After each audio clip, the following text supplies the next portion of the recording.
Legend of the Guardians, The Owls of Ga'Hoole. That is a mouthful.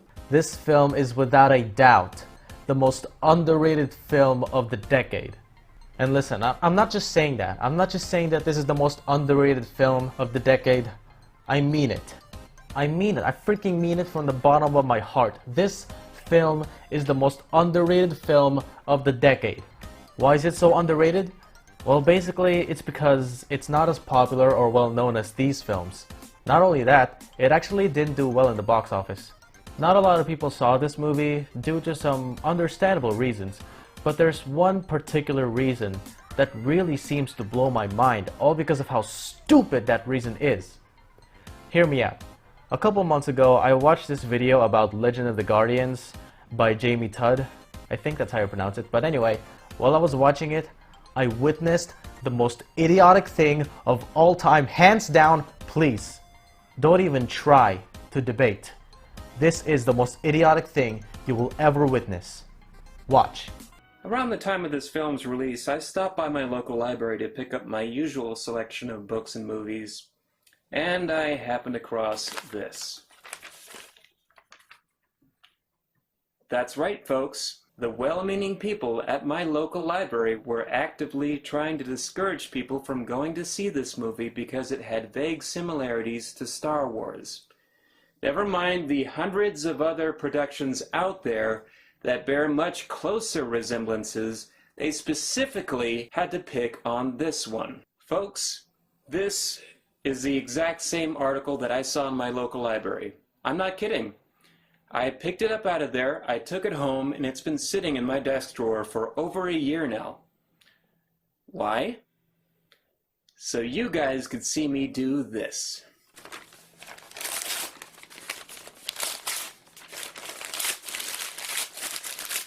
You thought I was kidding, but no. No, dude. This really happened. Seriously, Legend of the Guardians is a Star Wars knockoff? That's like saying Back to the Future is a Rocky knockoff. I know that doesn't make sense, but that's my whole freaking point! This makes no logical, rational sense whatsoever. Even a fucking moron can easily realize that this film is nowhere near Star Wars-esque. I mean, look at this picture. Just look at it. When you look at it, what comes into your mind? Gladiators, birds, owls, Star Wars? I better move on before I lose my mind. Okay, so now it's time to talk about Legend of the Guardians. Let's get into it! Legend of the Guardians, not to be confused with Rise of the Guardians. Wait, no, actually Legend of the Guardians came out first. So it should be the other way around. It should be Rise of the Guardians, not to be confused with Legend of the Guardians. That's better. So Legend of the Guardians, The Owls of Ga'Hoole is Zack Snyder's animated debut, meaning this was his very first time directing an animated film. Snyder's pretty well known for directing epic films such as 300, Watchmen, and of course he also made Man of Steel, Batman v Superman, and Justice League. Such divisive films. Anyway, this film was created by the studio that brought you Happy Feet. Remember that one?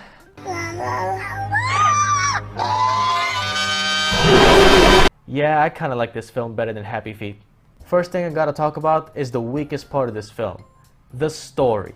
Sadly, the main plot is the weakest attribute of this film.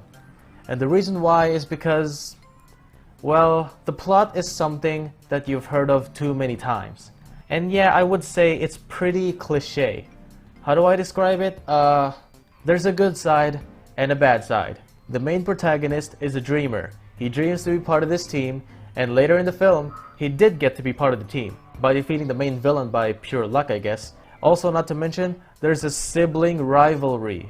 Yeah, you had a head start. No, I didn't. Yeah, you did. Look, I did. You cheated. No more fighting. The main guy's brother decided to join the villains because he's just so jealous at his brother. Can't get any more cliche than that. Yeah, sibling rivalries are pretty cliche, but it's classic. Hello, brother. Okay, I think that's all you need to know about the plot of this film. Now let's talk about the characters. First, there's Soren, the main guy. As I mentioned before, the main storyline is pretty cliche.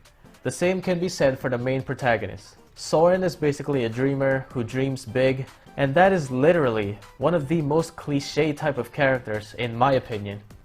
But personally, I kinda like Soren. He's very likable, charming, and I root for him all the way. Gylfi, the secondary protagonist, is pretty cool. She kinda feels like a tomboy to me. The way she acts kinda feels like a tomboy. Next we have Twilight and Digga. That's right, I said Digga. Sounds like the N-word. Anyway, these two are basically the comedic duo of the film. Although at first I find them quite annoying. But later on, they're pretty likable. Next we have, took me a while, but his name is Ezzelrib. Ezzelrib. Now that's how you say it. Ezzelrib. He's also known as Lies of Keel. He's basically the Obi-Wan Kenobi of this film. He's also the role model of Soren, meaning that he idolizes him his whole life. There's also a ladybird named Ochulissa. Are you going to keep interrupting me? Now, if, however unlikely, you do have talent...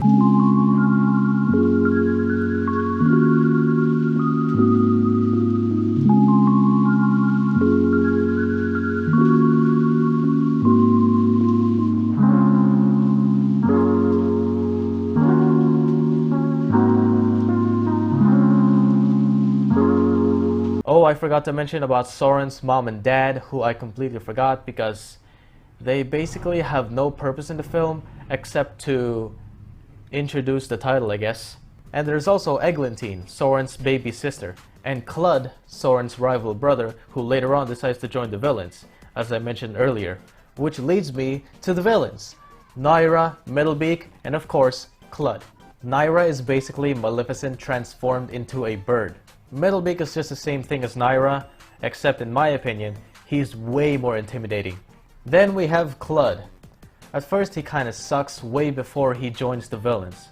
He's basically not as good as his brother and he never gets that much credit unlike his bro. But when he finally joins the villains, hell yeah, he became so badass. For me, the characters are pretty balanced and perfectly calculated. So now let's move on to the very best attribute of this film, the animation. Just look at this shit. You can definitely see so much detail was added to the majestic animation. Watching the birds fly is such a heavenly experience, especially when the birds fly in slow motion. Now that makes me speechless as hell. Also, the fight scenes are just so freaking awesome. For me, the fact they added slow motion in the fight scenes is pure genius and extremely badass. Though it does take some time to get used to, cause that's basically Zack Snyder's thing, badass slow motion. The animation of this film was just way ahead of its time, and I swear to you, I'm not exaggerating. I would even say that it has much better animation than Toy Story, Monsters Inc., The Incredibles. I freaking mean it.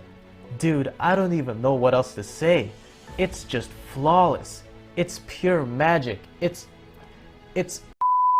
Okay. Before I conclude, I want to talk about why this film has a very special place in my heart. The soundtrack. The soundtrack is really epic, but the main theme song is the entire reason why I decided to revisit this gem. To This Sky by Owl City is a very special song to me. I think I was 9 years old. Damn. Anyway, I used to listen to this song non-stop. It's just so catchy as hell. I think Owl City isn't capable of fabricating bad songs. Though I never really watched this film as a kid back then. 10 years later, this song just randomly pops into my head and finally decided to watch the film with my own two naked eyes. Listening to this song after not listening to it for 10 years is such a beautiful experience. I totally recommend to watch this film because, yeah, the story is good enough, but the animation, characters, and soundtrack are so.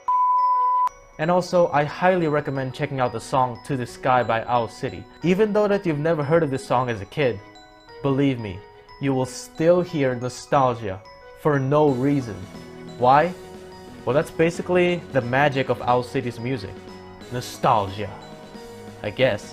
In conclusion, go watch this film if you're into birds, fights, and majestic animation and soundtrack, because this is such a rare, visually appealing masterpiece to witness.